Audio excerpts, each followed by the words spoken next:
खबरदार में आज हम सबसे पहले कश्मीर में आतंकवादियों के खिलाफ सेना, जम्मू कश्मीर पुलिस और सीआरपीएफ के सबसे बड़े ऑपरेशन का विश्लेषण करेंगे, जिसमें कश्मीर में छिपे बैठे आतंकवादियों को चुन चुन कर सफाया किया जा रहा है।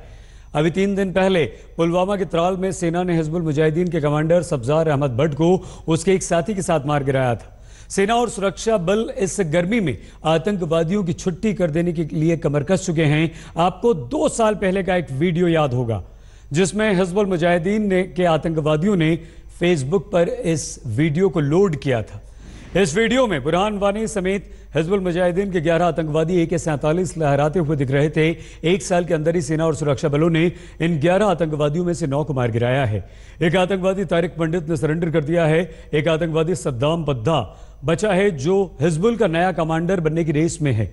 अगला नंबर इसी का है, क्योंकि इस वीडियो में आतंक का प्रचार प्रसार करते करीब सभी आतंकवादियों को उनके सही ठिकाने पर भारतीय सुरक्षा बलों ने पहुंचा दिया है। बुरहान वानी को पिछले साल मार गिराया गया था, तो बुरहान वानी के बाद हिजबुल का कमांडर बने सब्जार भट्ट को भी 1 साल के अंदर ही अंदर बुरहान वानी की तरह उसी जगह पर पहुंचा दिया गया। इसके अलावा आदिल खांडे, नासिर पंडित, आफाक भट्ट, अनीश असफाक, वसीम मल्ला, वसीम शाह को भी अलग अलग एनकाउंटर्स में सेना ने मार गिराया था। भारतीय सेना और सुरक्षा बलों की अगली हिट लिस्ट भी पूरी तरह से तैयार है। कश्मीर में सुरक्षा बलों और सेना की हिट लिस्ट में 10 बड़े आतंकवादी हैं और जो इस वक्त कश्मीर में पूरी तरह से एक्टिव भी हैं। उनके बारे में भी आइए हम आपको बताते हैं, और इनका नंबर भी बहुत जल्द आ सकता है, क्योंकि भारतीय सेना और सुरक्षा बल अब एंटी टेरर ऑपरेशन में किसी भी तरह की कोई रियायत के मूड में नहीं है। कश्मीर में आतंक के खिलाफ सुरक्षा बलों की हिट लिस्ट में पाकिस्तानी आतंकवादी संगठन लश्कर-ए-तैयबा का पुलवामा डिस्ट्रिक्ट कमांडर आतंकवादी शौकत उर्फ हुजैफा, लश्कर का एक और डिस्ट्रिक्ट कमांडर और कुलगाम का रहने वाला आतंकवादी जुनैद मट्टू, पुलवामा में आतंकवादी संगठन हिजबुल मुजाहिदीन का कमांडर रियाज नाइकू उर्फ जुबैर, जो सब्जार अहमद भट्ट के मारे जाने के बाद हिजबुल का नया कमांडर बनने की रेस में है। हिजबुल मुजाहिदीन का कमांडर सद्दाम, जिसके बारे में हम आपको पहले बता चुके हैं। 11 आतंकवादियों के वीडियो में अब यही बचा है और ये भी सब्जार भट्ट की जगह लेने की रेस में। हिजबुल का कमांडर आतंकवादी यासीन उर्फ मंसूर, जो बड़गाम का रहने वाला है। शोपियां में लश्कर-ए-तैयबा का कमांडर आतंकवादी वसीम उर्फ ओसामा। दक्षिण कश्मीर में लश्कर-ए-तैयबा का सबसे बड़ा कमांडर अबू दूजाना उर्फ हाफिज, जो पाकिस्तान का रहने वाला है। शोपियां में लश्कर-ए-तैयबा का कमांडर आतंकवादी जीनत इस्लाम उर्फ अलकामा। जाकिर राशिद भट्ट उर्फ जाकिर मूसा, जो हिजबुल का कमांडर था लेकिन अब वो ISIS में शामिल हो चुका है। अबू हमास, जो कश्मीर में जैश मोहम्मद का सबसे बड़ा कमांडर है और पाकिस्तान का रहने वाला है। जम्मू कश्मीर पुलिस के रिकॉर्ड के अनुसार दक्षिण कश्मीर में इस वक्त 112 आतंकवादी एक्टिव हैं, जिनमें से 99 आतंकवादी स्थानीय हैं। उत्तर कश्मीर में इस समय 141 आतंकवादी एक्टिव हैं, जिनमें से 118 आतंकवादी पाकिस्तानी हैं। कश्मीर में आतंकवादी संगठन हिजबुल मुजाहिदीन, लश्कर-ए-तैयबा, जैश मोहम्मद के अलावा हरकतुल जिहाद इस्लामी, अल बदर जैसे आतंकवादी संगठन के आतंकवादी पूरी तरह से एक्टिव हैं। इसके अलावा कश्मीर में ISIS से जुड़े आतंकवादियों का गुट भी पूरी तरह से एक्टिव है। कश्मीर में एक्टिव ये आतंकवादी इतने कायर हैं कि ये स्थानीय लोगों को अपनी ढाल बनाते हैं।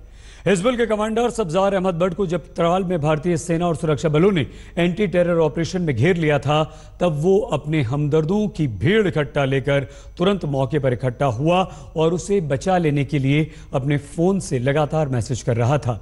18 घंटे के एनकाउंटर के बाद सब्जार भट्ट और उसके एक साथी आतंकवादी फैजान मुजफ्फर को सेना ने मार गिराया, लेकिन आतंकवादियों के हमदर्दों ने भीड़ बनाकर और पथराव करके एक आतंकवादी आदिल को बचा लिया। आज तक को आतंकवादियों के हमदर्दों की इस वीडियो का पूरा सबूत मिला है। यह दक्षिण कश्मीर के त्राल में सतसुना गांव में उसी बिल्डिंग के बाहर का वीडियो है, जिस बिल्डिंग में छिपा आतंक की बुरहान ब्रिगेड का सब्जार भट्ट और उसका साथी फैजान मार गिराया गया था। लेकिन एनकाउंटर के दौरान भीड़ वहां पहुंच गई, जिसने तीसरे आतंकवादी आदिल को बचा लिया। वीडियो में आदिल को बाहर लाते हुए साफ देखा जा सकता है। कई बार इससे पहले भी इसी तरह से भीड़ इकट्ठा करके एंटी टेरर ऑपरेशन में रुकावट और खलल डाली जा चुकी है और आतंकवादियों को भाग जाने में भीड़ ने मदद की। लेकिन सवाल ये है, इस तरह भीड़ इकट्ठा करके ये कायर आतंकवादी कब तक बचेंगे? इनका नंबर कभी न कभी तो जरूर आएगा। खबरदार में अब हम कश्मीर के उन अलगाववादियों की खबर आपको दिखाएंगे जिनका असली चेहरा पहली बार कैमरे पर आज तक ने पूरे देश को दिखाया था। पहली बार कैमरे पर अलगाववादियों के बड़े नेता खुद यह कबूल करते हुए दिखे थे कि कश्मीर को जलाकर पाकिस्तान के पैसे से अपनी जेबें भरने का वो काम करते हैं। हाफिज सईद और पाकिस्तान से पैसे लेने की बात आज तक के कैमरे पर कबूल करने वाले अलगाववादी नेताओं को दिल्ली में बुलाकर एनआईए पूछताछ कर रही है। आज तक के खुलासे के बाद अब हुर्रियत के नेता सैयद अली शाह गिलानी को भी पूछताछ के लिए बुलाया जा सकता है। कश्मीर और देश के इन असली दुश्मनों के असली चेहरे की परतें खोलने की शुरुआत आज तक ने कर दी है।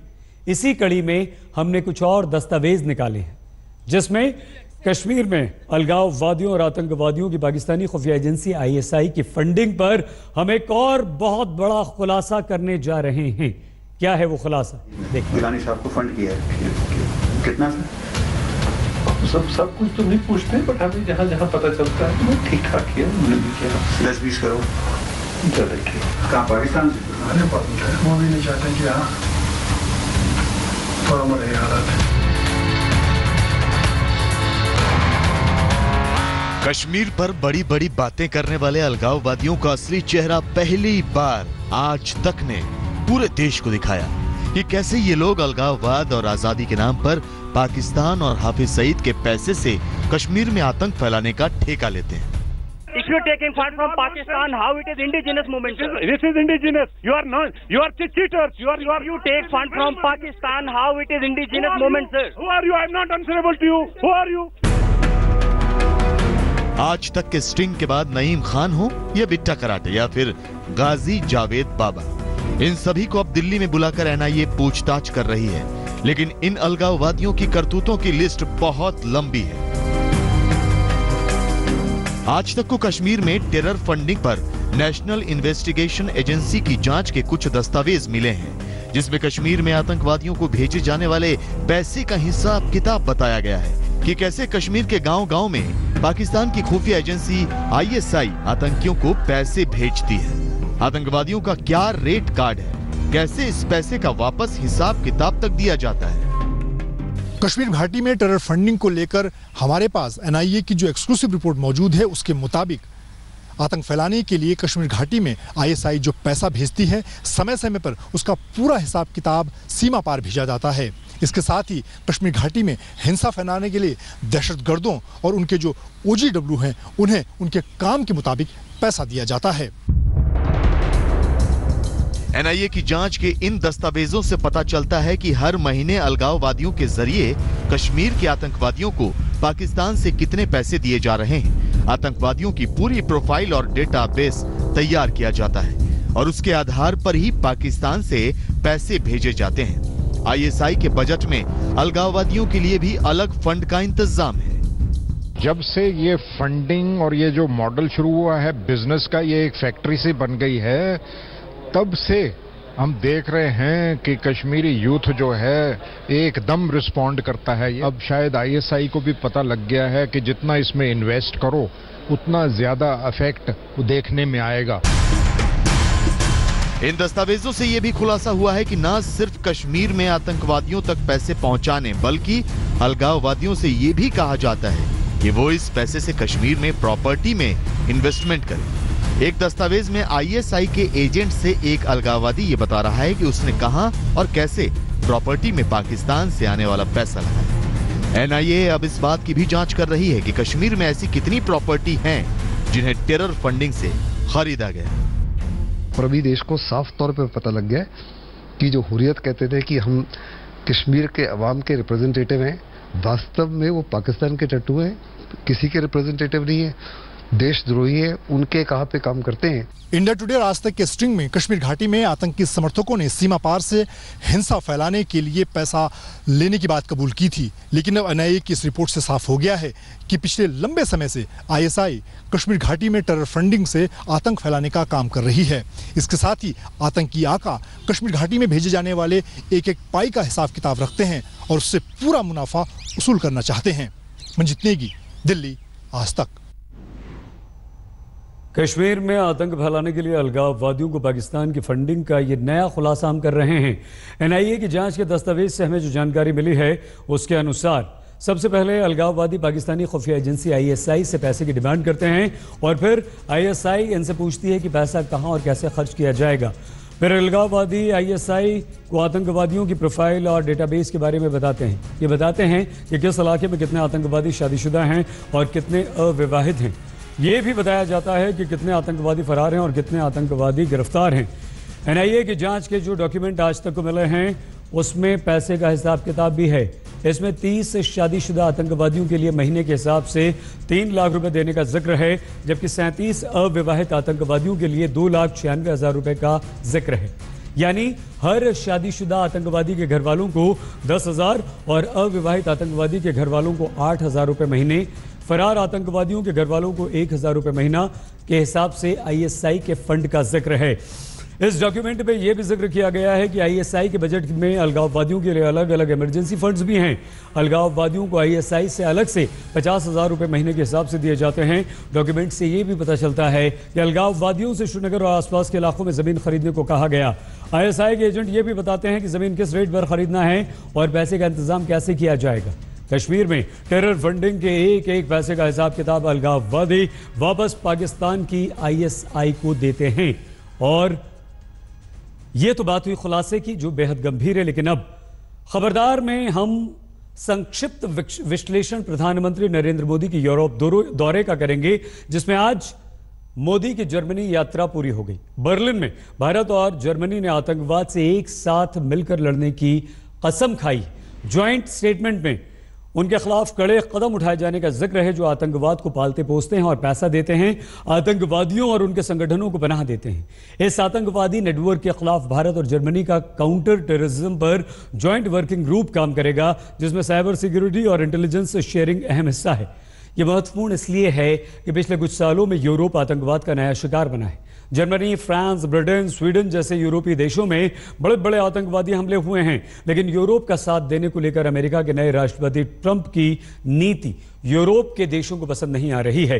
तो आज जब जर्मनी और भारत के बीच आर्थिक सहयोग और आतंकवाद के खिलाफ सहयोग पर समझौते हो रहे थे, तो ट्रंप जर्मनी के खिलाफ ट्विटर पर लिख रहे थे कि अमेरिका का जर्मनी के साथ व्यापार घाटा बढ़ता जा रहा है।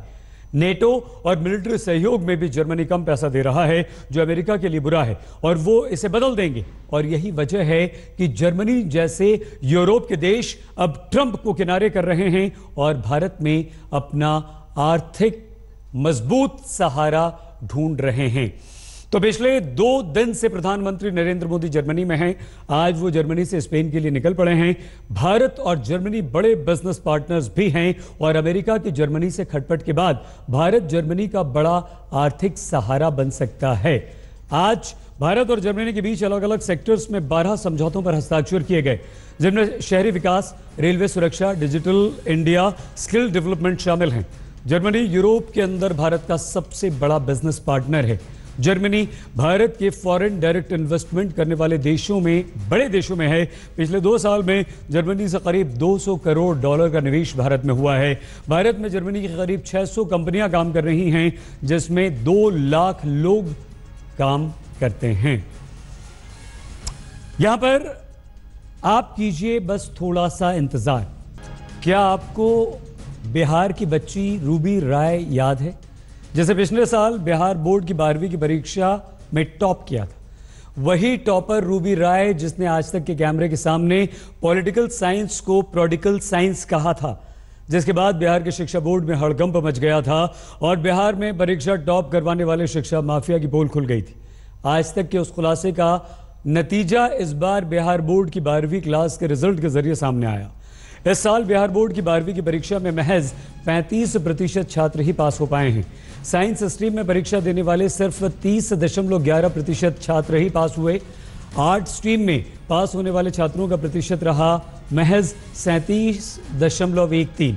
इस बार कॉमर्स स्ट्रीम में सबसे ज्यादा 73.76% छात्र पास हुए हैं। बिहार शिक्षा बोर्ड के इतिहास में ये अभी तक का सबसे खराब रिजल्ट है, लेकिन बिहार शिक्षा बोर्ड इन नतीजों से खुशी नहीं बल्कि बेहद उत्साहित भी है।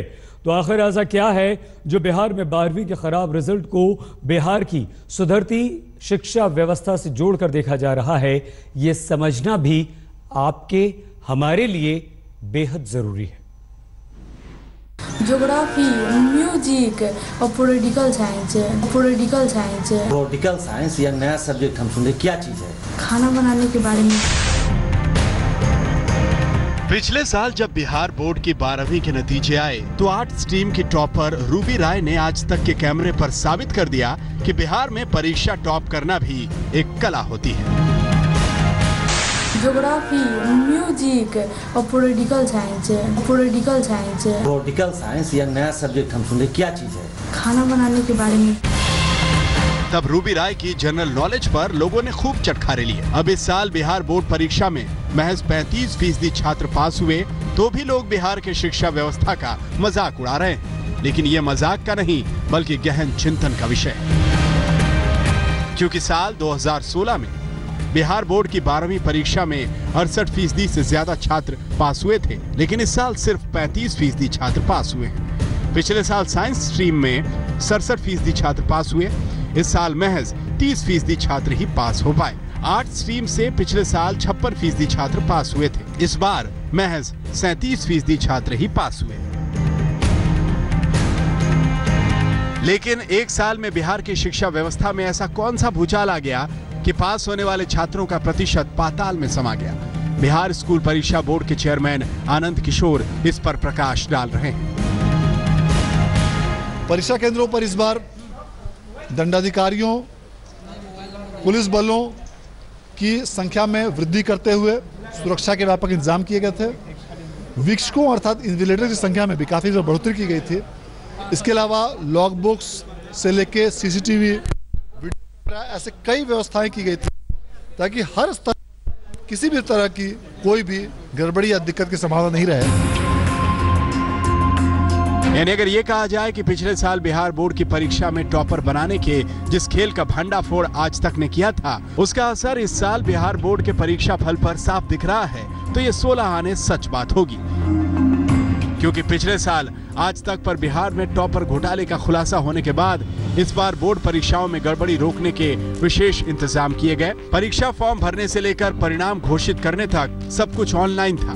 पहली बार आंसर शीट की बार कोडिंग की गई थी। नकल रोकने के लिए अभूतपूर्व इंतजाम थे। यही वजह है कि बिहार परीक्षा बोर्ड इतने खराब रिजल्ट को भी ऐतिहासिक मानता है।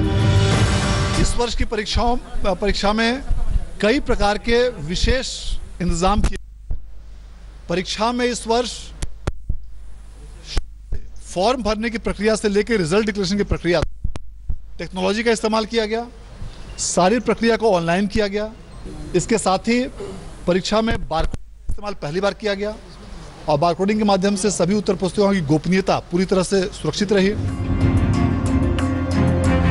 तो क्या बिहार में बिना नकल, घोटाले और गड़बड़झाले के परीक्षा पास करना इतना मुश्किल है कि 65% छात्र फेल हो जाएं?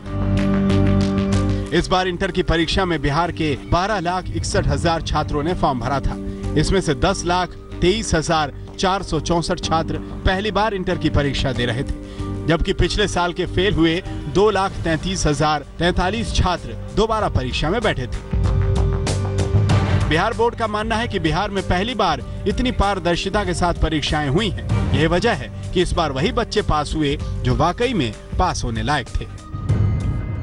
परीक्षा में इस बार पूरी तरह से सभी केंद्रों पर, सभी जिलों में कदाचार रहित और स्वच्छ तरीके से संचालन परीक्षा करने के कारण प्रतिशत में कमी जरूर हुई है, किंतु यह अवश्य है कि आने वाले समय में, भविष्य में विद्यार्थियों को और अच्छा करने की प्रेरणा मिलेगी। लेकिन इस बात को भी नजरअंदाज नहीं किया जा सकता कि अगर 35% छात्र पास हों तो इसे बुरा नहीं बल्कि बेहद बुरा नतीजा कहा जाएगा। सवाल तो नीतीश कुमार के सुशासन पर भी उठने चाहिए और उठ भी रहे हैं कि 10 साल में बिहार की शिक्षा व्यवस्था का इतना बुरा हाल कैसे हो गया। रोहित सिंह, पटना, आज तक। बिहार बोर्ड के इंटरमीडिएट परीक्षा के नतीजे देखकर कोई भी पढ़ा लिखा इंसान निराश हो सकता है। लोग कह रहे हैं कि अगर पिछले साल आज तक ने बिहार के फर्जी टॉपर रूबी राय को ढूंढकर नहीं निकाला होता तो इस बार भी बिहार के रिजल्ट टॉप क्लास आते। वैसे लोगों की इस बात में दम तो है, क्योंकि आज तक के टॉपर घोटाले के बाद बिहार बोर्ड ने कम से कम 212 इंटर कॉलेजेस के खिलाफ कार्रवाई की जो गैरकानूनी तरीके से छात्रों को पास करवाने का धंधा कर रहे थे। टॉपर घोटाले के मास्टरमाइंड बच्चा राय को पुलिस ने गिरफ्तार किया। टॉपर घोटाले में बिहार बोर्ड के तत्कालीन चेयरमैन लालकेश्वर सिंह को भी गिरफ्तार किया गया। टॉपर घोटाले की जांच स्पेशल इन्वेस्टिगेशन टीम को सौंप दी गई, जिसने अदालत में 32 आरोपियों के खिलाफ चार्जशीट दाखिल की। आज तक पर टॉपर घोटाले के खुलासे ने बिहार बोर्ड में फैले भ्रष्टाचार को कम करने का काम किया, जिसका नतीजा इस साल बिहार बोर्ड के रिजल्ट में साफ तौर पर झलकता है। ज्योग्राफी, म्यूजिक और पॉलिटिकल साइंस। पिछले साल बिहार बोर्ड की टॉपर रूबी राय का इंटरव्यू करके आज तक ने बिहार में टॉपर स्कैम को बेनकाब किया था। नतीजा ये निकला कि इस बार बिहार बोर्ड की परीक्षा में कोई रूबी राय टॉप करना तो दूर, पास भी नहीं हो पाई। इस बार बिहार में 12वीं की परीक्षा में जमुई जिले की खुशबू कुमारी साइंस टॉपर बनी है, जिन्हें 500 में से 431 नंबर मिले हैं, यानी 86.2% अंक। पटना के छात्र प्रियांशु ने 81.6% अंक हासिल कर कॉमर्स स्ट्रीम में टॉप किया। समस्तीपुर के छात्र गणेश कुमार 82.6% अंक लाकर आर्ट्स टॉपर बने। लेकिन इतनी उम्मीद थी कि 400 से तो ऊपर हर हालात में लाना है, लेकिन मुझे ये नहीं मालूम था कि मैं टॉप कर जाऊंगा। मुझे मालूम था कि किसी से 400 से ऊपर लाऊंगा तो टॉप 10 तक तो आ ही सकता हूँ, लेकिन मुझे ये नहीं मालूम था कि मैं टॉप कर जाऊंगा। वैसे मैं खुश हूँ, बट बहुत ज़्यादा नहीं चाहती थी डिग्री में एडमिशन लेना। परसेंटेज बहुत कम है। मैं बहुत मेहनत करती थी, 11-12-13 घंटे तो पढ़ती, मैं तो बहुत पढ़ती थी। सारा सिलेबस मेरा पूरी अच्छे तरीके से फुल्ली सिलेबस कंप्लीट था। पिछले साल आज तक पर टॉपर घोटाले का पर्दाफाश होने के बाद इस साल बिहार बोर्ड के रिजल्ट पर सबकी निगाहें थी। लिहाजा इस बार बिहार बोर्ड ने न सिर्फ कड़ी व्यवस्था के बीच परीक्षाएं करवाई, बल्कि टॉप करने वाले छात्रों का रिजल्ट क्रॉस चेक भी किया गया। चोरी के पैटर्न था, इसको बंद किया गया है, तो नेचुरली थोड़ा 1-2 साल समय लगेगा अच्छा रिजल्ट आने में। हम समझते हैं कि करीब 40% के आसपास रिजल्ट आए हैं। बहुत अच्छा रिजल्ट तो नहीं कह सकते हैं कि बहुत अच्छा रिजल्ट आया, लेकिन जो पैटर्न था कि लोग कदाचार करके पास करते थे, उस पैटर्न को बंद किया गया है। हमें लगता है कि एक आध 2 साल लगेगा इसको ठीक होने में, लेकिन ये है कि मेरिट सामने आएगा।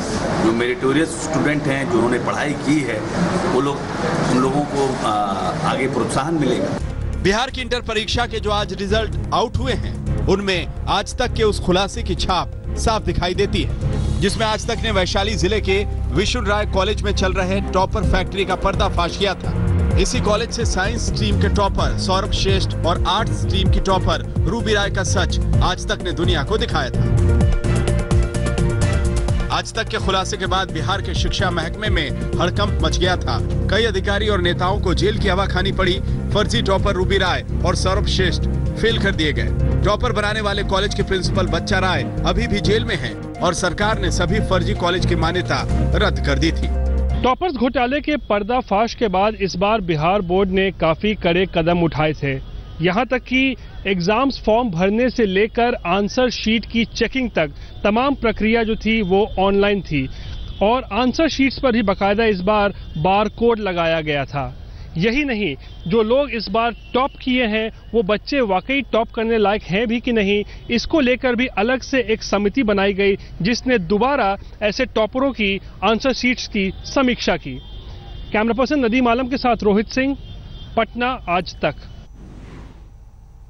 बिहार बोर्ड की 12वीं क्लास के खराब रिजल्ट का गहन विश्लेषण करने पर जो 2 बातें समझ में आती हैं, उसमें पहली बात तो ये कि पिछले साल आज तक के टॉपर घोटाले से सरकार ने सबक लिया और पारदर्शी तरीके से परीक्षाएं हुई और वही छात्र पास हुए जो पास होने के लायक थे।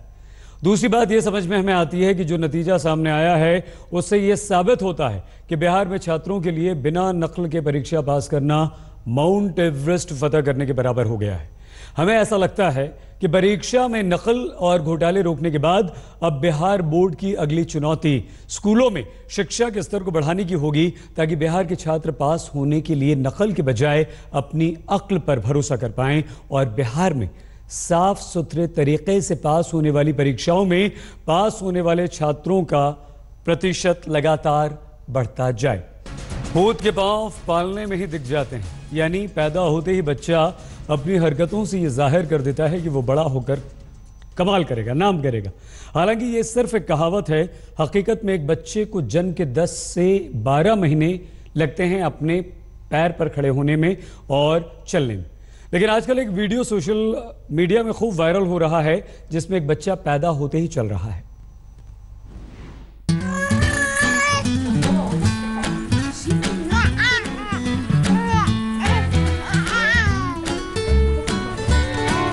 क्या कोई बच्चा पैदा होते ही अपने पैरों पर खड़ा होकर चलने लग सकता है? सोशल मीडिया पर छाए इस वीडियो में ऐसा ही होता हुआ दिख रहा है। वीडियो में नर्स ने एक बच्चे को पलंग पर सहारा देकर खड़ा किया हुआ है और बच्चा धीरे धीरे अपने कदम आगे बढ़ा रहा है। बच्चे के पैर में अस्पताल का टैग लगा हुआ है, जिससे लगता है कि बच्चा कुछ ही घंटे पहले पैदा हुआ है। और बच्चे की हरकतें देखकर लग रहा है जैसे वो चलने की पूरी कोशिश कर रहा है। नर्स के हाथों का सहारा लेकर बच्चा अपने दोनों पैर एक एक करके आगे बढ़ा रहा है। बच्चा चलते चलते बीच में बैठ भी जाता है, लेकिन नर्स उसे दोबारा खड़ा कर देती है और बच्चा फिर से चलने लगता है। सामान्य तौर पर नवजात बच्चों को चलने में कम से कम 10 से 12 महीने लग जाते हैं। इस लिहाज से तो ये वीडियो किसी चमत्कार के जैसा है। इसीलिए हमने इस वीडियो का वायरल टेस्ट किया है। सबसे पहले हमने पता किया कि इस वीडियो का सोर्स क्या है, यानी ये वीडियो इंटरनेट पर किसने डाला। इस वीडियो को 26 मई को फेसबुक पर पोस्ट किया गया। इस वीडियो को सबसे पहले आर्लिटे एरेंस ने अपलोड किया। वायरल टेस्ट के दौरान पता चला कि ये वीडियो ब्राजील के किसी मैटरनिटी अस्पताल में बनाया गया है। हालांकि ये बच्चा कौन से अस्पताल में पैदा हुआ ये पता नहीं चल पाया। 41 सेकंड के इस वीडियो के वायरल टेस्ट के अगले पड़ाव में हमने ये जानने की कोशिश की कि क्या वाकई कोई बच्चा पैदा होते ही चल सकता है। इस सवाल का जवाब जानने के लिए हमने डॉक्टरों से बात की। तो ये बच्चों के लिए एक नॉर्मल रिफ्लेक्स है, इसको हम स्टेपिंग रिफ्लेक्स बोलते हैं। जब आप बच्चे को होल्ड करते हो, उसको अगर उस वीडियो में भी आप देखते हैं तो उस नर्स ने बेबी को शोल्डर्स के नीचे से होल्ड किया हुआ है। जब होल्ड करते हो और उस बेबी को आप किसी भी सरफेस पे आप टच करते हो उसको फीट को, तो बेबी चलने लग जाता है। तो वो बेसिकली स्टेपिंग रिफ्लेक्स है, वो 1 बाय 1 स्टेप ले रहा है। अब हम मेडिकल नॉलेज में इसको प्रिमिटिव रिफ्लेक्स बोलते हैं। इसका क्या मतलब है? प्रिमिटिव रिफ्लेक्स वो रिफ्लेक्स है जो हम अपनी जनरेशन से इनहेरिट कर रहे हैं। ये हमारी बॉडी को कुछ मदद देने के लिए पैदा होते हैं और ये कुछ समय बाद डिसअपीयर हो जाते हैं। वायरल टेस्ट के दौरान डॉक्टरों की राय और वीडियो का गहन विश्लेषण करके जो बात निकलकर सामने आई, उसके मुताबिक पहली बात तो ये कि ये बच्चा अपने पैरों पर नहीं खड़ा है। नर्स ने अपने हाथों से पकड़कर बच्चे की पूरी बॉडी को सपोर्ट किया हुआ है। नर्स जब बच्चे को खड़ा करने की कोशिश में बच्चे के पैरों पर प्रेशर डालती है तो बच्चा पैरों को आगे बढ़ाता है। मेडिकल की भाषा में चलना उसे कहते हैं जब बच्चा बिना किसी सपोर्ट के अपने पैरों पर खड़ा होकर कदम आगे बढ़ाता है। इस वीडियो में बच्चा जो कर रहा है उसे चलना नहीं कहते। मेडिकल की भाषा में इसे प्रिमिटिव रिफ्लेक्स कहते हैं। खबरदार में बस इतना ही दोस्तों, अपना बहुत ख्याल रखिएगा। देखते रहिए आज तक।